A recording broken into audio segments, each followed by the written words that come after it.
Hey guys, let's get more news from the Steelers, but first don't forget to subscribe to the channel and leave your like. Mitch Trubisky has little if any trade value, Fittipaldo believes. Fan expectations frequently don't meet with reality in a number of different ways. Whether it's the on-field product or the surrounding structure of running a franchise, we often fail to properly calibrate what is realistic. One of the most common examples is overvaluing a player's worth in trade. A general rule of thumb is that if you want your team to trade a player, other teams probably don't really want to trade for him. Or at least they would be hesitant to pay much for him.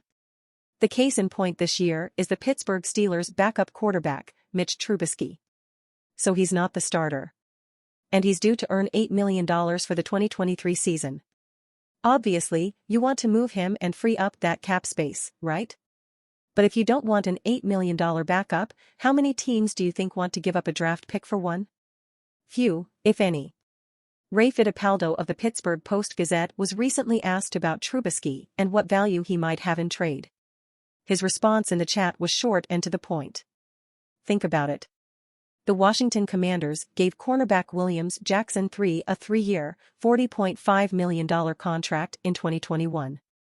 In 2022, they traded him away for a conditional 6th-round draft pick, the conditions of which never even came close to being met. So what, realistically, could the Steelers get for an $8 million quarterback who has repeatedly lost starting jobs? With Jackson, the Commanders conceded that they mis-scouted him, believing that they could coach him up into a scheme in which he doesn't naturally fit. In order for a team to want to trade for Trubisky and his $8 million salary, as well as the playing time incentives that come with it, they would have to believe that he can at least compete for their starting job. Nobody is going to trade for an $8 million backup.